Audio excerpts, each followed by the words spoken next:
And here's that sender unknown thing. And actually, there's probably something that we can do over here.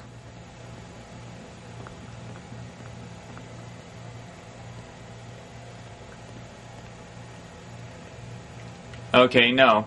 You will be able to access that door eventually, though. If you follow everything I've done in this Let's Play so far, you will be able to open that door.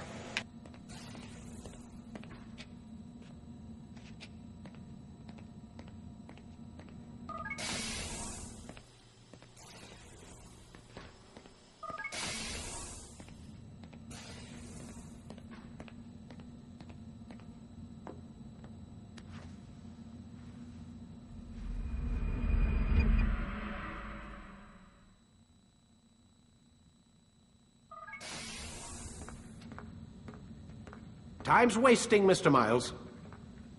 Yeah, I'm coming. We're nearly done, you know. And then what? You'll see. Maybe they'll even let you watch when it begins. It's not as terrible as you think. Look, I know you're not gonna let me leave. So why not tell me what's going on? Humor me. I'm not an idiot, Mr. Miles. I think you've already learned quite a bit. I don't know what you're talking about. Of course not. All right, let me ask you something else then. Yes? Some of the stuff I'm seeing in the Animus, sometimes it seems wrong. Untrue, like the history is off somehow. It doesn't... It doesn't what, Mr. Miles? Match up with what you read on an online encyclopedia? What your high school history teacher taught you? Let me ask you something. Do these supposed experts have access to secret knowledge kept hidden from the rest of us? There are books, letters, documents, all sorts of source material from back then. Some of it seems to contradict what the Animus is showing me. Anyone can write a book, and they can put whatever they want on its pages. Anything. Used to be, we thought the world was flat. Some people still do. Yes, and they publish books about it. Or that the moon landing was a hoax.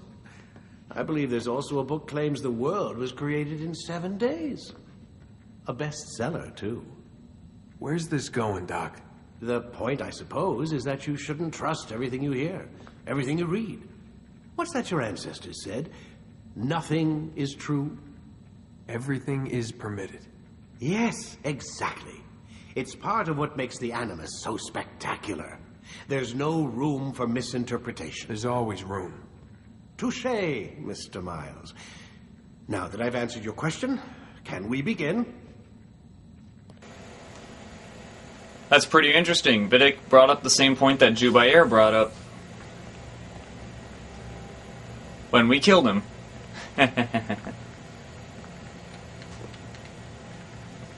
I'm pretty sure there's nothing to do around here, but I think you can talk to him again here.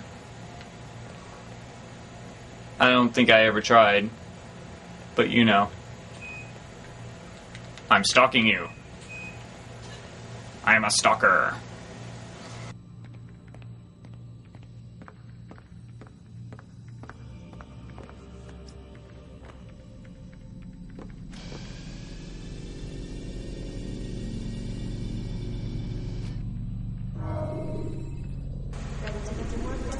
Yep. Yeah, because we're almost done. Come in, my student. We have much to discuss. We are close, Altair. Robert de Sable is now all that stands between us and victory. It is his mouth gives the orders. His hand pays the gold. With him dies the knowledge of the Templar treasure and any threat it might pose. I still don't understand how a simple bit of treasure could cause so much chaos. The Peace of Eden is temptation given form. Merely look at what it's done to Robert. Once he tasted of its power, the thing consumed him. He saw not a dangerous weapon to be destroyed, but a tool. One that would help him realize his life's ambition. He dreamed of power then? Yes and no. He dreamed, still dreams. Like us, of peace. But this is a man who sought to see the Holy Land consumed by war. No, Altair. How can you not see when you're the one that opened my eyes to this? What do you mean? What do he and his followers want? A world in which all men are united. I do not despise his goal. I share it. But I take issue with the means. Peace is something to be learned, to be understood, to be embraced. He would force it. And rob us of our free will in the process. Strange to think of him in this way. Never harbor hate for your victims, Altair. Such thoughts are poison, and will cloud your judgment. Could he not be convinced, then, to end his mad quest? I spoke to him in my way, through you. What was each killing if not a message? But he has chosen to ignore us. Then there's only one thing left to do. Jerusalem is where you faced him first. It's where you'll find him now. Let this final offering lend you strength. Go, Altair. It's time to finish this.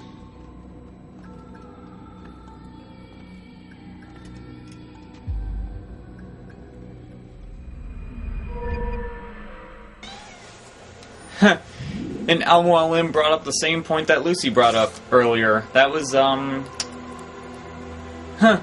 that's a bit weird there. Very coincidental. But hey, we've got our last assassin rank. We have the strong sword here, which is the Syrian sword. In AC2, it's an old Syrian sword, but it's just a Syrian sword in this game, of course. And we got 15 throwing knives, but I really gotta wrap it up here. I'll explain the rest in the next section. I'll see you guys next time.